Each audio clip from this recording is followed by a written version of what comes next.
Abidjan, la capitale économique ivoirienne, abritera le 21 novembre prochain la 4e édition du forum dénommé La Finance s'engage. Les détails tout de suite dans cette édition.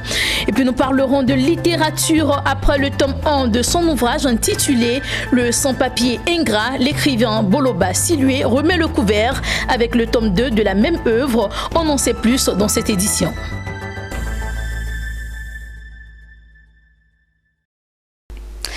Bienvenue mesdames et messieurs dans cette édition du journal sur Business 24 Africa. Le 21 novembre prochain, Abidjan, la capitale économique ivoirienne, abritera la 4e édition du forum dénommé La Finance s'engage. Une plateforme de rencontres de haut niveau qui rassemble les acteurs du système financier et entrepreneurial autour de la problématique du financement des PME. Le reportage est signé Mondésir Nascimento et Marie-Cécile Siri. C'est une rencontre avec les hommes de médias pour leur présenter les grands axes de la 4e édition du forum La Finance s'engage. Ce forum se tiendra au Palais des Congrès du Sofitel Hôtel Ivoire d'Abidjan ce 21 novembre. Il se veut une plateforme de rencontre de haut niveau pour solutionner la problématique du financement des petites et moyennes entreprises. Au cours de son lancement ce jeudi à Abidjan, Daouda Koulibaly, président de la Commission développement des PME et financement CDPF du patronat ivoirien, a présenté le bilan des éditions antérieures. Un bilan satisfaisant avec 2 innovations majeures. Pour parler donc du bilan, nous donnons les chiffres. D'abord, il y a des panels de haut niveau où des gens viennent débattre la problématique du financement des PME, viennent apporter des solutions innovantes, des solutions dans l'air du temps et aussi des solutions qui permettent aux banques, à l'État, aux partenaires techniques et financiers, aux PME, à tout le monde de pouvoir tirer dans le même sens que celui du financement, la problématique du financement des PME. À l'issue de ça, il y a aussi en fait effectivement l'engagement des banques et des institutions de microfinance qui est mesuré. Chaque année, nous leur demandons quel est le montant que vous pensez mettre sur la table pour le financement des PME. Avec la prise en compte des recommandations des éditions antérieures de La Finance s'engage, les entreprises cette année ont bénéficié de plusieurs accompagnements. Il s'agit notamment de financement et surtout de renforcement de capacités avec extension en région des activités de la Commission développement des PME et financement de la CGECI. Il faut s'attendre à un événement qui a gagné en maturité. La Finance s'engage est un événement qui a été lancé depuis 4 ans. Et comme on le dit, c'est un voyage que nous faisons. Et ce voyage aujourd'hui arrive à un point où nous avons de plus en plus d'acteurs de l'écosystème financier qui adhèrent à l'initiative. Nous avons un dialogue de plus en plus, fluide entre les PME et les institutions financières qui les accompagnent. À travers une présentation, le directeur Afrique de l'Ouest du cabinet ES Partners, Teddy Roux, a réaffirmé l'engagement du cabinet ES Partners à impacter un plus grand nombre d'entreprises afin d'accélérer la création de richesses. Dans un premier temps, nous avons quantifié, cartographié ces données sur le financement. Le deuxième point important de La Finance s'engage, c'est l'engagement des institutions financières.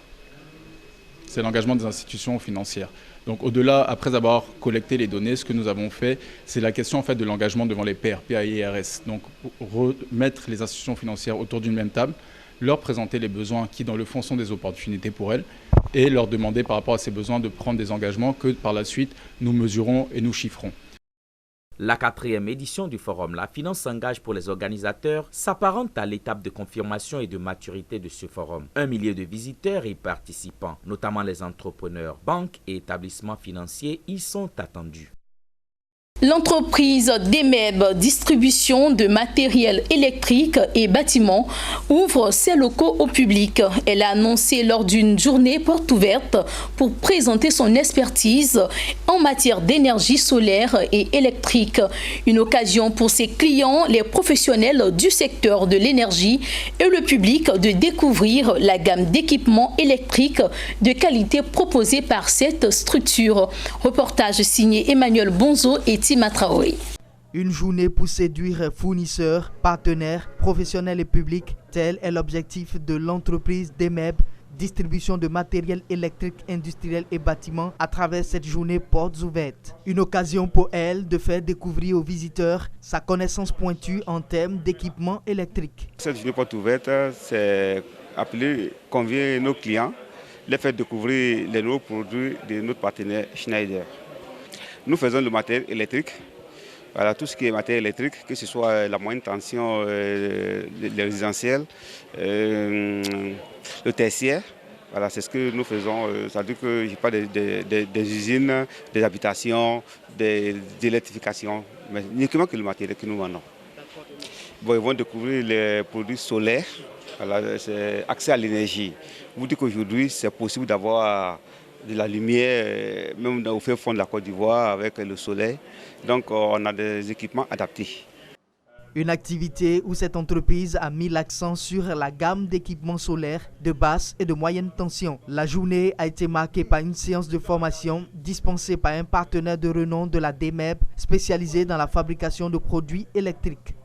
Schneider Electric, c'est l'un des leaders mondiaux en termes d'équipements électriques.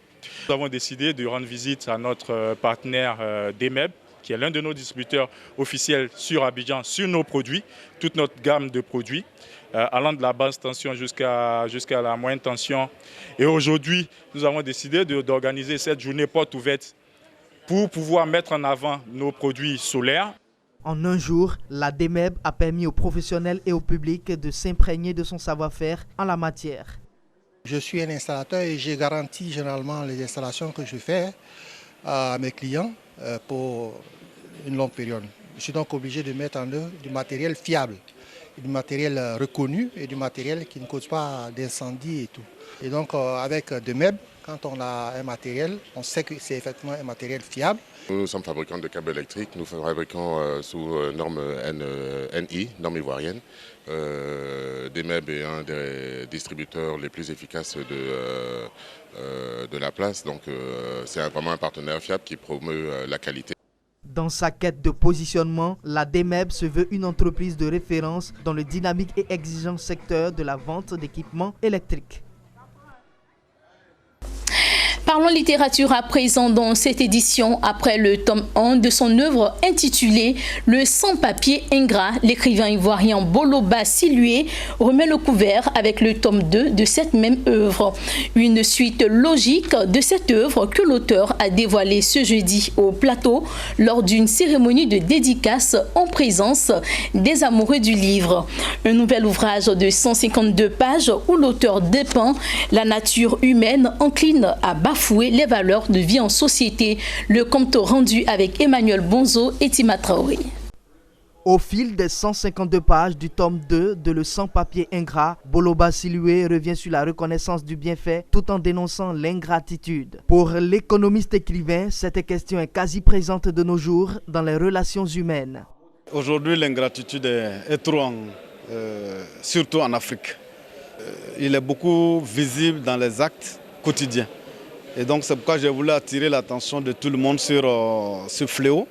Parce que quand vous faites du bien à quelqu'un et qui n'est pas reconnaissant, ça ne vous donne pas envie d'aider quelqu'un d'autre. Et donc c'est pourquoi j'attire l'attention des uns et des autres sur ceux qui ont encore le courage de faire du bien, qu'on puisse les encourager en reconnaissant ce qu'ils font. Tout au long de l'ouvrage, l'auteur s'étale sur le manque de gratitude et de reconnaissance de l'homme africain, des valeurs en voie de disparition de nos jours. En plus de traiter de l'ingratitude, l'auteur aborde d'autres sujets comme le mariage forcé, l'excision, les relations intimes contre nature, les conflits de genre, en vue de sensibiliser les lecteurs sur les conséquences de ces pratiques. J'ai seulement pris le cas de quelqu'un qui a eu des relations avec sa tutrice. Mais ce qui est fréquent, c'est que c'est les tuteurs qui ont des relations avec les jeunes filles qu'on leur confie. Vous avez également des jeunes gens qui ont des relations avec les enfants de leurs tuteurs. Donc j'essaie de faire ressortir ça pour que les gens prennent conscience de ce phénomène qui est grandissant, surtout à Abidjan. Étant donné que c'est l'ingratitude qui est mise au devant, c'est d'être reconnaissant. Et même quand vous avez fait suffisamment de bien, que les gens ne reconnaissent pas, la conclusion, c'est que celui à qui vous rendez le bien, ce n'est pas forcément lui qui va reconnaître. Dieu reconnaît et quelqu'un rendra le bien à un de vos enfants.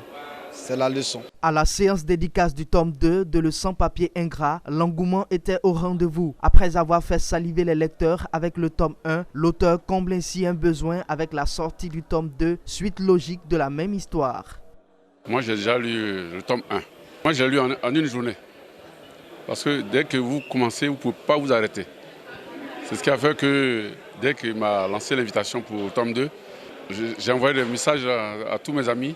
Il serait bien que ce genre de livres soient introduits dans le programme scolaire, de sorte que nos enfants puissent savoir les valeurs réelles de l'Afrique, que sont la reconnaissance, la gratitude, le respect des droits d'aînés. Quand vous n'êtes pas capable de dire merci à quelqu'un, s'il vous plaît, excusez-moi, ou bien revenez à la base, à la source, c'est que vous êtes quelqu'un de perdu.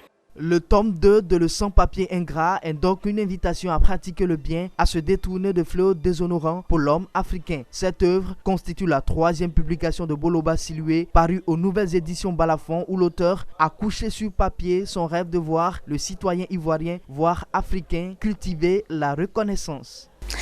La ville de San Pedro attire de plus en plus d'entreprises qui veulent investir dans ce second pôle économique de la Côte d'Ivoire. C'est le cas de la société chinoise Tiens Abundance System, qui était récemment en mission de prospection dans cette cité balnéaire.